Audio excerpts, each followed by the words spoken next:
shalay dhowr iyo 20 qof ayaa maadana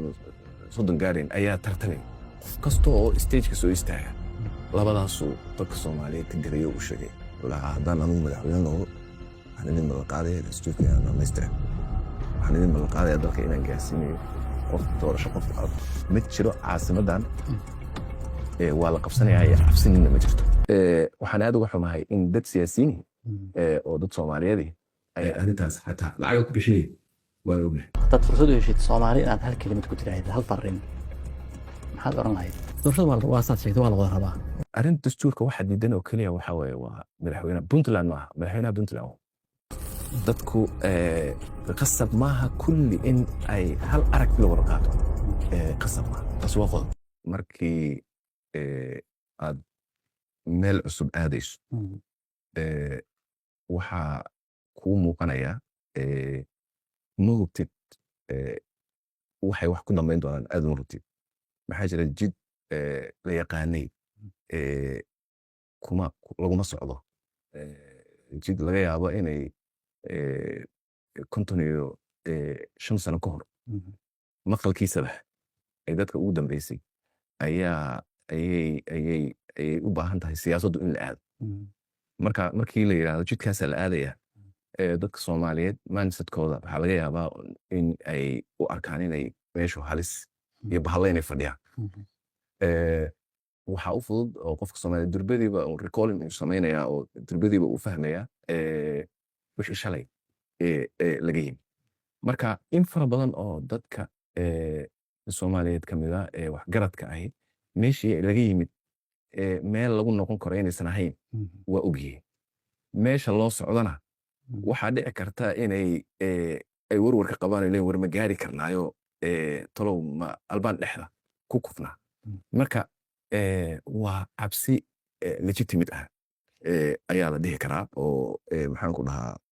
dadka Soomaaliyeed ee caafimaadka qaba ma oranayo dadka danaha leh ama wax kale ka fikiraya waa gaar dadka Soomaaliyeed aan in la dhaqaaqo baan rabin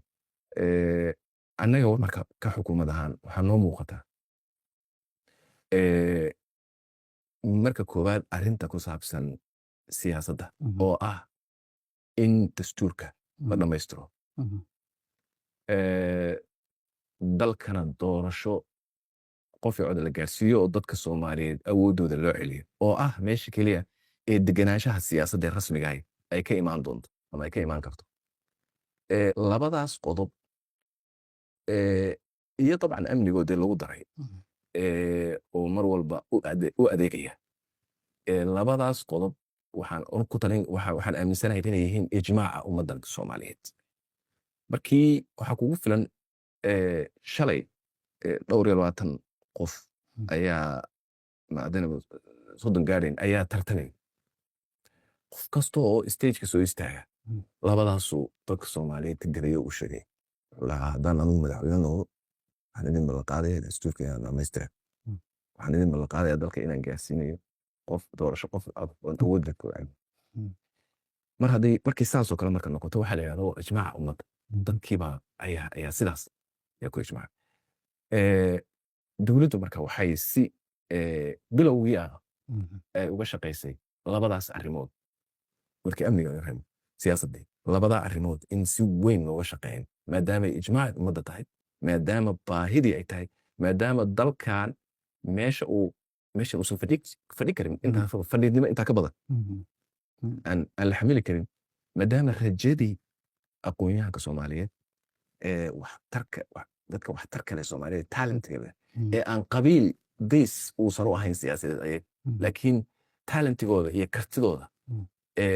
iyo shakhsiyadoodu ay ictimaada ay hogaamiso dadkaasi dalkan inay ka quustaan oo iskaga tagaan oo in wax contribution siyaasadeed ku yeelanin ayay qarka u saareen rajada marka si loogu soo celiyo waxaa naga go'ayd in arrintaas la sameeyo dastuurka hore baan ugu dhaqaaqnay way ogtahay 4 cutub ayaa la dhammaystiray oo baarlamaankuna ku asixiyey labada aqal ee baarlamaanku 5 kalena hadda ayay daba socdaan oo meel fiican ayay marayaan arrinta doorashadana anaga waqti horaan طبعا baarlamaanka soo shaqeeyey sharcigii doorashada sharciga guddiga doorashada iyo sharciga axsaabta dib baa loo habeeyey buu jiray go'aamaa laga qaatay baarlamaanka mariyey guddigii baa la sameeyey guddigii waa la qalabeeyey way diyaar garoobeen haddana registrationkii waa socdo dadka oo magaalada caasimadda ah ka bilaabatay wiilkana waxaan rajaynayaa inay dowlad goboleedyada aadi doonaan marka waxaan isleeyahay arrintaasi si xoog leh ku socotaa xilligii loo bahaana waan bilownay annagu iyadoo 9 bilood ka harsan tahay maana dhihin waa bilaabayna maana dhihin wax ka beddelka dastuurka eed baa taa la oranaysa dastuurka si aan loo wada dhammayn baa loo maamulay dowladdu iyadaa ku tala xumaatay qodobkaasi baan rabay inaad bal saad u adres macnaha wixii laga qaban lahaa oo idinka qorshaysan arrintaas inaad daratid qodobka doorashada iyaduna waa sidoo kale doorashada waa saad sheegtay waa la wada rabaa oo doorasho qof mujtamaca Soomaaliyeed qofka dandaas waa meeshiisa laakiin mujtamaca Soomaaliyeed صغير يكبر waa rabaan inay cod yeeshaan oo talada wax ku yeeshaan oo muxuu ahaa talada fusho waa rabaan walku marka meeshu ka jira kaama walku wuxuu ka jira doorasho oo si dhab ah u qabsoomi kartaa maxaa rool ma u qorshaysan maxaa lagu qancinayo dowladdu ku qancinaysaa leedahay halkaas aan u soconaa wadaas ay u caddahay oo jadwalkii xataa uu ka mid yahay doorashada iyo xilliyada qabsoomi lahaa aad baa wanaagsan tahay horta dastuurka in la isku khilaafsan yahay dadka Soomaaliyeed marna calaa qalbi rajul waaxid dadku ma wada noqon karaan hal qof ma wada noqon karaan waa lays aragtid kala duwan way jiraysaa taa waa mid oo siyaasad marka laga hadlaayo waa kala jiraysaa waa mar walbaa jiraysaa dastuurkii ugu horreeyay ee dalka Soomaaliya ee referendumka loo sameeyey waad ogtahay gobollada waqooyi iyo codayntoodu say ahayd lama dhihin dastuur Soomaaliyeed maaha lama dhihin dastuur jira lama dhihin waa la qaatay sidiisaa lagu qaatay dadku qasab maaha kulli in ay hal aragti la wada qaato qasab maaha taas waa qodob arrinta dastuurka waxa diidan oo keliya waxa waaye waa madaxweynaha Puntland maaha madaxweynaha Puntland iyo dad laga yaabo inay aad u kooban yihiin aniga isaan aaminsanahay madaxweynaha Puntland walaalkay Sayid Cabdullaahi Dilo aniga saaxiibanahay ma wuxuu diiday dastuurka keliya waxay ogtahay xukuumadda Puntland dowladda Puntland waxay ka soo horjeeday in cunaqabataynta maxaan ku dhahaa hubka la qaado waxay ka soo horjeeday in diinta laga cafiyo wasacab dalka Soomaaliyeed laga cafiyo marka waxaa loo sii socdaan meelo kale oo maxaan ku dhahaa aan la aqoon waxay saacad uga soo horjeedsadeen dagaalkii diblomaasiyadda dadka Soomaaliyeed ay ka galeen arrintii MOU-gii dhex martay Somaliland iyo Ethiopia ee dad Soomaaliyeed iyo dad Soomaaliyeed halis lagu geliyey marka ana waxaan isleeyahay dee in la weydiiyo nin waxyaabahaas aas-aasiga aba diiday oo ka hor yimid in la yidhaahdo dastuurkiibuu diidayo deedna dastuurku wuu raabudsan yahay oo uu kala jajaban yahay ani waxaan u arkayaa inaysan feer ahayn shacabka reer Puntland iyo dadka reer Puntland ay kala duwan haddii siyaasi yihiin iyo haddii ay isme yihiin iyo haddii ay aqoon-yahano yihiin questions waa laga yaabaa meelaha qaarkood inay qabaan waana qabaa intay wixii questions ay qabaan legitimate inta lala fadhiisto in aayado quraana meehe la saxo haddii wax ka qaldan yahay waan qabaa laakiin in general dadka Soomaaliyeed deegaankaas jooga degan waa dad ilbaxa oo dadka Soomaaliyeed ugu ilbaxsana Soomaalinimada iyo dastuurkan in la dhammaystiro iyo in loo dhaqaaqana wadaagta shalay waxaa arkaysa dad aqoon-yahana sharci yaqaana waan maxaan ku dhahaa oo la yaaban maxaan ku dhahaa in la yidhaahdo maxaan ku dhahaa waxaa la samaynayaa nationality cusub oo Puntland ayaa la samaynaya su-aalo weydiinaya walase ku dhici kartaa muwaadin Soomaaliyeed baa jiray maxaa dadka yani lacagaa la samaysanaya laleeyahay sometimes marka aniga waxaan aaminsanahay meeshaas marka la joogo dadka reer Puntland waa dadka aragtida leh yaa la yaabanaya lawasee ku dhici kartaa muwaadin Puntland muwaadinka Puntland waa muwaadin Soomaaliya kaasaa horta loo horumarinaya marka taa aniga ma qabo in dastuurka yidaqaa Puntland waa inay dadka isweydiiyaan meeqo xildhibaan oo golaha shacabka iyo aqalka sare fadhida oo dastuurkan oo odaysay oo ka shaqaysay ayaa halkan fadhiya. Dastuurkana sidiisaba dib u eegista baarlamaanka kale. Marka baarlamaanka dad kale dastuurkan waa lagu khilaafsan, ama Soomaaliya ha ahaado ama dadaan Soomaaliyan ba ha ahaada. Dadka issue ka dhigaya dastuurka lama dhaqaajin karo, hebel baa maqan, waxay undermine garaynayaan dowladnimada Soomaaliya. Dowladnimada Soomaaliya waxaa depositoryga sovereignty Soomaaliga wuxuu yaalaa, maxaan ku dhahaa, baarlamaanku yaalaa labadiisa aqal. Marka baarlamaanka ayaa la undermine garaynaya. Waxaa la rabaa in la yidhaahdo baarlamaanka waxa ma gooyo. Waxaa la rabaa baarlamaanka in la yidhaahdo shacabka ma matalo. Marka hebel baa matalo oo qaarkood lagaba yaabo inaan abidkiis gacan loo taagin ayaa matalaya. Baarlamaankana maxaan ku dhahaa 329 qof oo baarlamaanka oo cid walbana meel walba iyo degmo kasta tuulo kasta ka yimid ma matalaan. Sax maaha. Khilaafku wuu dhici karaa, aragti kala duwanaanshaa dhici karta. Bunuudda iyo qadiyadaha qaarkood ayaa su'aal laga qabi karaa in la xiliyo. Laakiin waa in aan sharciyadda dib u eegis dastuurka meel aan lahayn loo harin. Dadka Soomaaliyeed waxay daaleen dastuur la leeyahay 20 iyo dhowr sano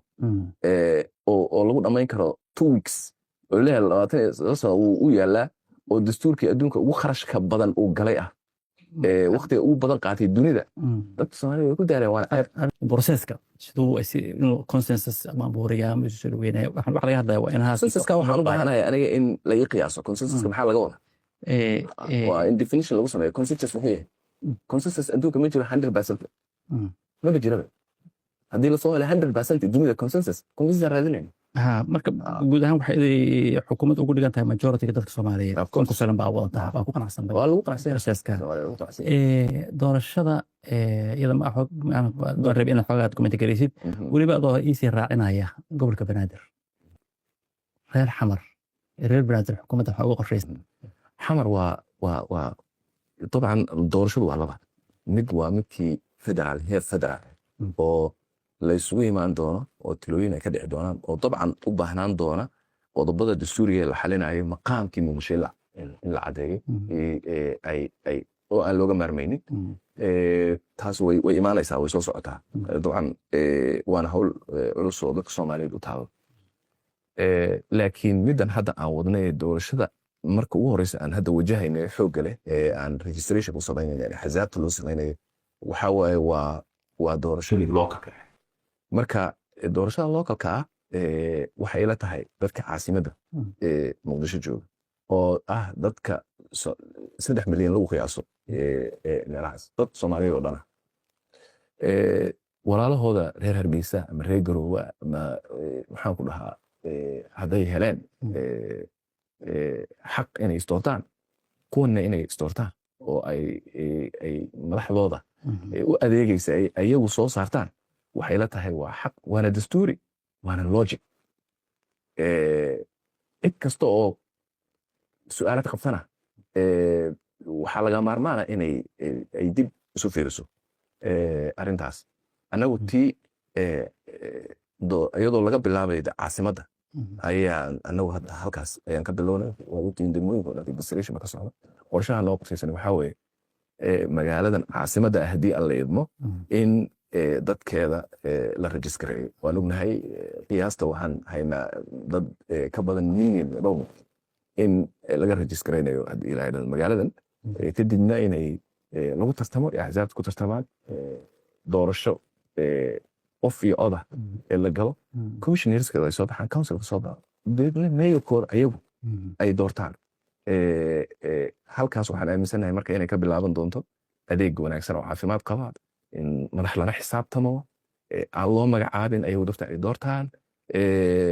qofka dhalinyarada Soomaaliyeed iyo aqoonyahanka Soomaaliyeed rajadoodii ay dib u soo celisa. halkaasay ka bilaaban doontaa. marka anagu go'aankaas waa gaarnay, waana wadno. qodobka labaad, caasimadana horta mushkilada taagan tahay. waxa waaye waa waxyaabaha aan aaminsanahay in exaggeration faraha badan la geliyey, oo waaba la qabsanaya mar leeyahay. waa ogtahay shi Ramadaan kala cararaya in leeyahay, waa ogtahay. waxaan aad uga xumahay in dad siyaasiyiin oo dad Soomaaliyeed ay arrintaas xataa lacag ku bixiyeen. waan ognahay in la faafiyo la sheego inta laga shaqeeyo ayay waxa su'aashan isweydiiyay waxa ay talo haddii shabaab qabsadaan wuxuu ka faa'iidaya qofka siyaasiga Soomaaliya ee rabo dalka inuu xukumo taasi waa nasiib darro ma jiro caasimadan waa la qabsanayaa cabsinina ma jirto way jiraan in setbacks meelaha qaarkood in laga soo sameeyey waad ogtahay dowladdu 2 sano ayadoo hore dagaalka iyo meeshay wax sii marisay way ogtiin dalkan meesha laga gaaro dalkan cadow badan ku leeyahay markii ay xaaladdu meeshaas maraysay waxaana lagu furay waad ogtihiin siyaasadana lagu furay siyaasadahaas kuwa gudahana way kuwa dibadana way siyaasadana lagu furay waxaa ka mid ah in maxaan ku dhahaa ciidamadii la siyaasadeeyo waxaa ka mid ah in soo baxa si cad loo yidhaahdo waxaa ka mid ah in la qabiileeyo waxaa ka mid ah in niyadda laga dilo oo la yidhahdo ciidan ma jiro wuu baaba'ay waa jabay wax jira maaha intay ka tuureen oo propaganda loo sameeyo cadow meeshii ay ahayd in la daraysa ciidanka xoogga gudaha marka runtii dad Soomaaliyeed oo siyaasiyiin ah ayaa runtii tallaabooyin iyo dhaqamo aad iyo aad ugu raacan runtii ku dhex waday midaba dhinaca kale waad ogtahay oo MOU-gii Ethiopia dowladda Somaliland maamulka Somaliland iyo dowladda Ethiopia runtii dhex maray dowladda Soomaaliya aad bay ugu mashquushay waxay ku dhexfay aad badan waxa laga galay aad u weyn maal baa laga galay waxa laga galay maxaan ku dhaha siyaasad fox anaga waad ogtahay dowladdeenu warub meel baa foxkii amniga runtii aan saaraynay in fara badan waxaan saarnay in dalkii la badbaadiyey taas muddadaas halka sana ahayd runtii nimankaas way ka faa'iidaysteen qorshooyin bay dejiyeen lacaga fara badan bay qaybiyeen waxaa kale oo runtii dee ay ka faa'iidaysteen in hadallada dadka mas-uuliyad darrada ah dad badan oo laga yaabo inay maxaan ku dhahaa aysan aad uga fiirsan waxyaabaha ay samaynayaan taasaa keentay inay meelaha qaarkood intay soo aruuriyaan ay box gareeyaan oo dee sheegeenba inay la wareegayaan bishii Ramadaan dalka la wareegayaan waa ogtahay runtii arrinta dowladdu dadaal bay ka tashay oo madaxda dowladda ayaa runtii konstarin halis galay dagaal ka galay maantana laba arrimoodba dadkii Soomaaliyeed laga yaabo inay na tahay beeloo sheegay big bad another oo gaartan adeertan runtii hortaageena la dirirayo oo ayadii baa gacan ku gabada waxaa kaloo dib u habeynay ciidan Soomaaliyeed oo runtii aysan fiishay propagandada mashaakilkaas lagu abuurayay gudaha looga abuurayay meel kale looga abuurayay saameyntu wadatay dib baa loo habeynay maxaan ku dhahaa waxaan helay kaalmooyin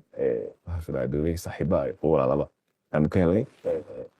haddana waxaanu diyaar u nahay si ugu dhaqsaha badan in nooga yimaadeen looga saaro insha Allah waana laga saaray ilaahaygiis maxaa dhaxala waxa Xamse Cabdi Barre uga tegi doonaa Soomaaliya haddii ay noqoto runtii aniga horta waxa koobaadaan isleeyahay aniga dadka Soomaaliyeed waa dad lahaday ama keligay ma aha طبعا laakiin aan ku soo aaday ama la dhihi karo dee waan kaga duwanahay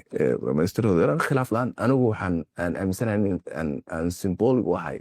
in lala shaqeeyo madaxda qaranka ay wada shaqeeyaan si saaxiibtinimo leh madaxweynaha guddoonka baarlamaanka labada aqal ee dadka Soomaaliyeed dowladda Soomaaliyeed dhexdeeda markii ugu horreysay oo deganaansho iyo wada shaqeyn ay ka jirto ma ahana inaan wax walba isku fikrad ka nahay laakiin waxaan ogahay oo aan u soo joognay waddankan dadkeen ummaddu bani aadamku ka daalay madax iskhilaafta oo hay'adaha la kala cararta oo dhibaato abuurta mushkiladaas marka annagu taas waa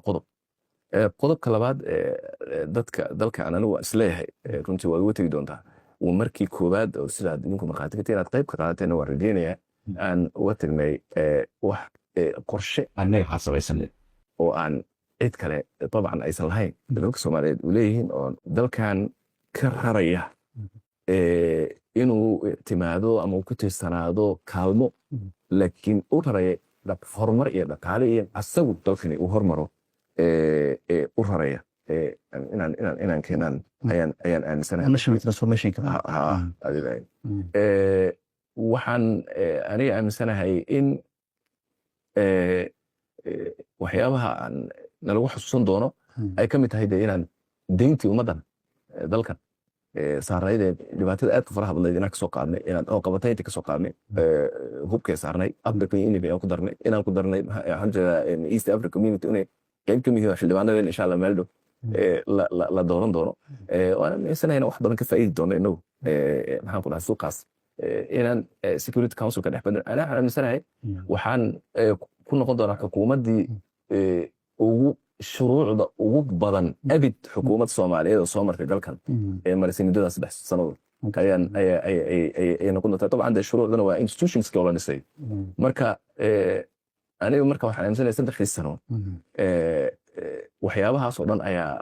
record garaysan oo maxaan ku dhahaa aan ka tegi doonaa waxaan noqon doonaa ra-iisul wasaarihii ama mas-uulkii qaran ugu horreeyey waqooyiga soomaaliya ka tegay marka gabagabadii ra-iisul wasaare waxaan rabaa inaan ku weydiiyo haddii lagu yidhaahdo haddaad fursad u heshid soomaali inaad hal kelimad ku tiraahdo hal farriin maxaad oran lahayd cabsan iska daaya horu socdo haddii aad waxaad oran lahayd horu socdo welwelka daaya cabsi iska daaya horu socdo